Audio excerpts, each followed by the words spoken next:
Hello friends, 22 अप्रैल 2025 को जम्मू कश्मीर के पहलगाम में हुए आतंकी हमले के 15 दिन बाद भारतीय सेना ने जवाबी कार्रवाई की।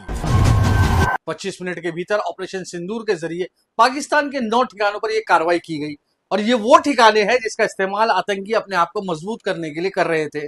9 ठिकानों पर जहां हमला किया गया वहां पर पाकिस्तान की जमीन का इस्तेमाल ये आतंकी अपने इंफ्रास्ट्रक्चर को मजबूत करने के लिए कर रहे थे। इन्हीं ठिकानों पर चुन चुनकर भारतीय सेना ने हमला किया है। ये हम सभी के लिए गर्व की बात है और एक गर्व की बात यह भी है कि हम दुनिया को बता सकते हैं कि अगर भारत पर हमला होता है तो हम किस तरह से जवाबी कार्रवाई कर सकते हैं। जब मैं कहता हूं कि एक बड़ा हमला है, ये एक बड़ी जवाबी कार्रवाई है, इसका ये मतलब नहीं है जिस तरह से मोदी मीडिया पर आप देखते हैं वो इसलिए इसे बड़ा बताते हैं क्योंकि नरेंद्र मोदी ने ऑपरेशन का नाम ऑपरेशन सिंदूर दिया था। दर्शकों, ये इसीलिए बड़ा है क्योंकि इसके जरिए आपको हमारी सेना की क्या कैपेबिलिटी है वो समझ में आती है। एक उदाहरण के जरिए मैं आपको समझाता हूं, जैसे कि माप्ता 2016 में जब हमारे ऊपर यूरी अटैक किया गया था तब इंडियन आर्मी ने पाकिस्तान के 3 किलोमीटर भीतर जाकर जवाबी कार्रवाई की थी। 2019 में जब पुलवामा हुआ था तब एरियल स्ट्राइक के जरिए हमने एलओसी से 60 किलोमीटर भीतर जाकर बालाकोट पर जवाबी कार्रवाई की और वहीं अब 2025 में ऑपरेशन सिंदूर के जरिए हमने भावलपुर जो बॉर्डर से 150 किलोमीटर दूर है वहां पर जाकर जवाबी कार्रवाई की है। ये दर्शाता है कि हमारी सेना कितनी मजबूत है और अगर इस तरह से आप भारत में आतंक फैलाने की कोशिश करेंगे तो इसका किस तरह से जवाब दिया जाएगा। को गुरुवार के दिन एक ऑल पार्टी मीटिंग बुलाई गई और अब सत्ता में मौजूद लोग सभी अलग अलग पार्टी के नेताओं को बताएंगे कि उनकी ओर से क्या क्या कार्रवाई की गई है।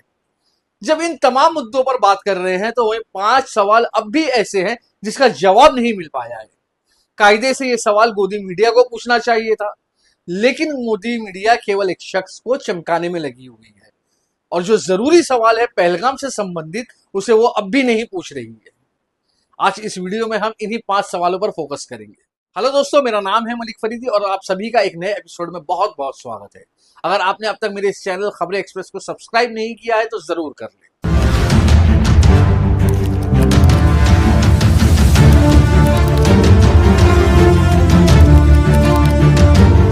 दर्शकों, जैसे कि मैंने आपको शुरुआत में बताया कि भारत की ओर से 15 दिन बाद किए गए ऑपरेशन सिंदूर एक बड़ा कार्रवाई थी, एक बड़ा जवाब था उन तमाम लोगों के लिए जो हमारे देश पर टेरर फैलाने की कोशिश कर रहे हैं, आतंक फैलाने की कोशिश कर रहे हैं।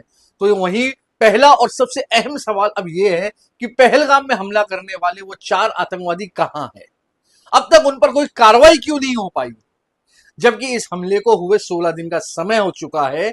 याद करिए, पहलगाम वो इलाका है जहां पर जब यह हमला किया गया तब कोई भी सुरक्षा मौजूद नहीं था, लेकिन जब से इसकी जानकारी मिली जो लगभग हमले के 1.5-2 घंटे के बाद की थी, तब से अब तक का लगातार सर्च ऑपरेशन जारी है। तब से लगातार उन 4 आतंकवादियों को ढूंढा जा रहा है और क्योंकि पहलगाम कोई भी बॉर्डर से कई किलोमीटर दूर है तो वही सवाल अब भी ये बरकरार है, ये 4 आतंकवादी है कहां? इन्हें जमीन निकल गई, आसमान खा गया, इन्हें कौन पनाह दे रहा है? ऐसे तमाम सवाल मौजूद है दर्शकों, क्योंकि जब तक इन 4 के ऊपर कार्रवाई नहीं होती है तब तक पहलगाम में मारे गए उन 26 लोगों के साथ वाकई इंसाफ नहीं हो पाएगा जिन्हें इन 4 आतंकियों ने चुन चुन कर मारा था। लेकिन अब तक इनसे संबंधित कोई जानकारी नहीं मिल पाई है और अब तक ये 4 आतंकवादी ना पकड़े गए हैं, ना मारे गए हैं, ना ही अब तक कोई जानकारी मिल पाई है कि हमें इनके बारे में पता चल सके ये कौन है, पाकिस्तान के किन किन इलाकों से आते हैं। इस तरह की तमाम जानकारियां अब भी गायब है दर्शकों। इसीलिए एक सवाल यह है कि ये 4 आतंकी कहां हैं, इनके ऊपर कब कार्रवाई होगी? यह पहला और शायद पहलगाम से संबंधित सबसे अहम सवाल है। ये इसलिए भी अहम है क्योंकि हमारे पास मॉडर्न वेपन्स भी मौजूद है, हमारे पास ड्रोन्स भी मौजूद है, हमारे पास दुनिया भर की जितनी मॉडर्न टेक्नोलॉजी है सब मौजूद है। लेकिन इसके 16 दिन बावजूद अगर हम इन आतंकियों को नहीं पकड़ पाए तो कहीं ना कहीं एक सवाल अब भी उठता है कि आतंकी गए तो गए कहां? ये एक सवाल है और मैं उम्मीद करता हूं कि जल्द से जल्द इस सवाल का जवाब दर्शकों को मिल पाएगा। दर्शकों, सवाल नंबर 2 जो है वो सिक्योरिटी मेजर को लेकर है। ऑपरेशन सिंदूर जिस तरह से हमारी ओर से कार्रवाई की गई तो वहीं इसके बाद जिस तरह से पूंछ पर हमने देखा कि पाकिस्तान की ओर से हमला किया गया, 13 लोग मारे गए, 40 लोग घायल है, तो वहीं पर सवाल उठता है सिक्योरिटी मेजर्स का। जब भारत को पता था, ये हमें पता था कि हमने पाकिस्तान पर हमला करने वाले हैं तो हो सकता है कि जवाबी कार्रवाई वहां से भी हो, तो बॉर्डर पर मौजूद इन तमाम जगहों पर जो लोग रह रहे हैं उन्हें क्या सुरक्षित ठिकानों पर नहीं ले जाया जा सकता था? क्या जिस तरह से 13 लोग मरे हैं उसमें से एक सेना का अधिकारी बताया जा रहा है, 4 बच्चे बताए जा रहे हैं, इनकी मौत को क्या रोका नहीं जा सकता था? क्या इन्हें बचाया जा सकता था? यह भी एक अहम सवाल है। जब हम पहलगाम के 26 मारे गए लोगों की बात करते हैं, तब हम पूंछ पर मारे गए 13 लोगों के बारे में भी बात करने की जरूरत है दर्शकों।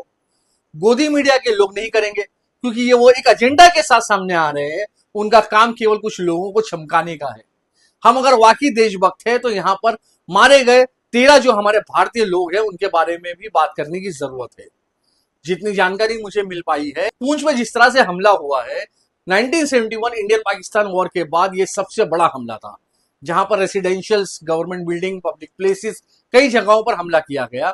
जो लोग मरे हैं 13 लोग, उसमें से एक सेना का अधिकारी, 4 बच्चे शामिल है। और क्या सिक्योरिटी मेजर्स के तहत इन्हें बचाया जा सकता था? यह है सवाल नंबर 2, क्योंकि हर किसी की जान हमारे लिए जरूरी है। केवल टूरिस्ट जो जम्मू कश्मीर में गए थे वो नहीं, जो जम्मू कश्मीर में रहने वाले लोग हैं उनकी भी जान की उतनी ही कीमत है जितने देश भर से जम्मू कश्मीर में गए हुए टूरिस्ट है। और इसीलिए जो सवाल है ये वाजिब सवाल है, और इन सिक्योरिटी मेजर्स को लेकर कहीं ना कहीं दर्शकों सवाल अब भी जरूरी है, पूछना जाना चाहिए। सवाल नंबर 3 जो है वो भी है पहलगाम से संबंधित है। मल्लिकार्जुन खड़गे की ओर से एक दावा किया गया कि एक इंटेलिजेंस सरकार के पास मौजूद था कि इस तरह का कुछ हमला हो सकता है। अब तक इसकी क्लैरिफिकेशन नहीं मिल पाई है कि यह हमारा इंटेलिजेंस फेलियर था या इस तरह से हमारे पास इंटेलिजेंस मौजूद था। और अगर इंटेलिजेंस हमारे पास मौजूद था तो फिर हम इस हमले को क्यों नहीं रोक पाए? इसकी अकाउंटेबिलिटी किसकी है? इंटेलिजेंस अगर मौजूद था तो उसके अनुसार कार्रवाई क्यों नहीं की गई? यह सवाल दर्शकों अब भी वाजिब है। 16 दिन बाद जब ऑपरेशन सिंदूर को लेकर हम सभी को गर्व महसूस हो रहा है कि हमने जवाबी कार्रवाई की है, तो वहीं जब तक आप सवाल नहीं पूछते हैं, आप इसके जड़ तक नहीं जाते हैं, तब तक आप क्या वाकई अपने देश से प्यार करते हैं या नहीं? ये सवाल हम इसलिए पूछ रहे हैं क्योंकि हम नहीं चाहते कि इस तरीके की परिस्थिति देश में फिर से और कहीं पर आए। यहां पर सवाल यह है कि इन लोगों के पास, इन आतंकियों के पास वो गोली बारूद आए कैसे? क्या इसके इंटेलिजेंस मौजूद था जिस तरह से मल्लिकार्जुन खड़गे कह रहे हैं? और अगर नहीं था तो भारतीय जनता पार्टी इसके ऊपर जवाब दे कि जो दावा किया जा रहा है उसमें कितनी सच्चाई है या कितना झूठ। यह भी एक ऐसा सवाल है जिसका जवाब नहीं मिल पाया है दर्शकों। और सवाल नंबर 4 भी इससे संबंधित है। वो है अकाउंटेबिलिटी की, वो है रिस्पॉन्सिबिलिटी की, नैतिक जिम्मेदारी की। अब तक कई बातें की गई है, सारी बातें सामने आई है, लेकिन जो 26 लोग मरे हैं उसके लिए नैतिक जिम्मेदारी किसकी है? इस पर अब तक किसी सरकार ने, किसी ने भी इसकी जिम्मेदारी दर्शकों ने ही ली है। ये इंटेलिजेंस फेलियर था, या इंटेलिजेंस मिला था उसके ऊपर एक्ट नहीं कर पाए, ये वहां पर सुरक्षा कर्मी मौजूद नहीं थे, या अब तक 16 दिन के बावजूद वो 4 आतंकी नहीं मिल पाए? इन तमाम चीजों के लिए कौन जिम्मेदार है? पहले जब भी कोई चीज होती थी उसके लिए किसी को नैतिक जिम्मेदारी लेनी पड़ती थी। यहां तक कि जब रेल हादसा भी होता था तो रेल मिनिस्टर को नैतिक जिम्मेदारी लेनी पड़ती थी।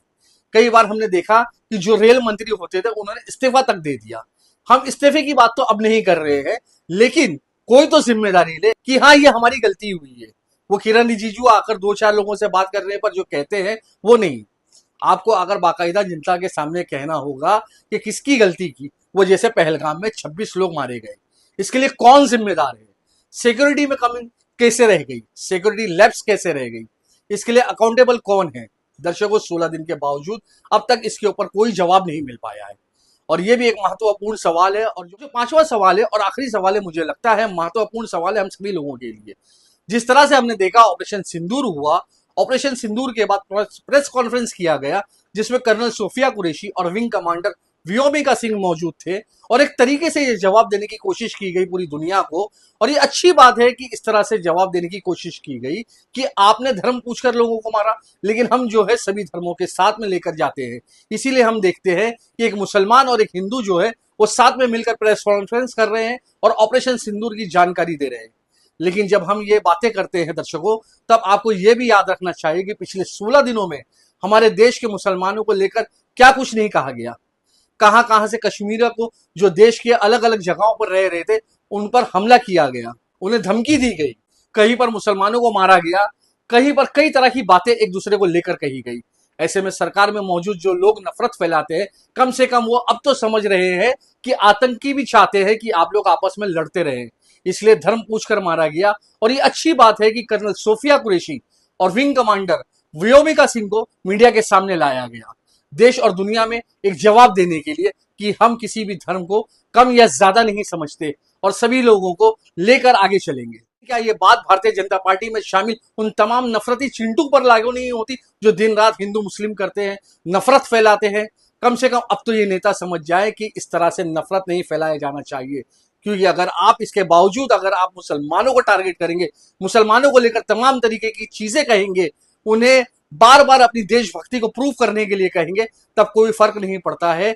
आप सोफिया कुरैशी और व्योमिका सिंह को केवल दुनिया के सामने प्रेस कॉन्फ्रेंस के लिए लाते हैं, तो आपको जरूरत है अंदर से अपने आप को बदलने की। हमारे देश के भीतर जिस तरह से हिंदू मुस्लिम गैप बढ़ गया है, उसके ऊपर कार्रवाई करने की और उसे खत्म करने की, क्योंकि आतंकी भी दर्शकों इसी को टारगेट कर रहे हैं। वो चाहते थे कि भारत में दंगा भड़के, हिंदू मुसलमान एक दूसरे के खून के प्यासे हो जाए, लेकिन इस देश में ये एक बात अच्छी है कि लोग समझते हैं, समझदार है, और कुछ लोगों के भड़काने के बावजूद लोग भड़के नहीं, और इसीलिए आपने कहीं पर भी इस तरह से ज्यादा तनाव की बात नहीं सुनी। 16 दिन बीत चुके हैं, जवाब दिया जा रहा है, लेकिन ये जो 5 सवाल है दर्शकों, वो अब भी मौजूद है जो भारतीय सेना की ओर से किया गया है। हम सभी को उस पर गर्व है, लेकिन पहलगाम के लिए अकाउंटेबल कौन है, ये सवाल है। वो 4 आतंकी कहां हैं, ये सवाल अब भी मौजूद है। यहां पर सिक्योरिटी मेजर के चलते पूंछ में जो 13 लोगों की मौत हुई है, क्या उन्हें बचाया जा सकता था, ये सवाल अब भी मौजूद है। इस तरह के सवाल आपको टीवी में देखने चाहिए थे। इस तरह के सवाल वो है जो हर एक जो सच्चा देशभक्त है वो पूछेगा, क्योंकि हमारे लिए अगर वो 26 लोग जिनकी पहलगाम में मौत हुई है उनकी जान की कीमत महत्वपूर्ण है, तो जम्मू कश्मीर के पूंछ में मरने वाले उन 13 लोगों को जान की कीमतें भी हमारे लिए उतनी ही होना चाहिए। कुछ लोग केवल कुछ नेताओं को चमकाना चाहते हैं, दर्शकों हम हमारे देश को एक साथ आगे ले जाना चाहते हैं। इसलिए जो 5 सवाल मुझे लगता था ये महत्वपूर्ण सवाल है, और इसीलिए इस वीडियो के जरिए हमने इन 5 सवालों को आपके सामने पेश किया है। क्या आपको ये सवाल जो है वो वाजिब लगते हैं या नहीं, ये जरूर बताइएगा। दर्शकों फिलहाल इस वीडियो में इतना ही। वीडियो पसंद आया तो इसे लाइक करें, वाकई पसंद आया तो एक अपील है ज्यादा से ज्यादा लोगों के साथ आप इसे साझा करें, क्योंकि ये एक ऐसा सवाल है जिसे हम चाहते हैं कि भविष्य में इस तरह के हमले हमारे देश के किसी भी कोने पर ना हो, कोई भी भारतीय अपनी जान ना गंवाए, और आतंकी जो अब भी फरार है उनके ऊपर जल्द से जल्द कार्रवाई हो। मेरा नाम है मलिक फरीदी, आप देख रहे हैं खबरें एक्सप्रेस न्यूज। फिलहाल हमें दीजिए इजाजत।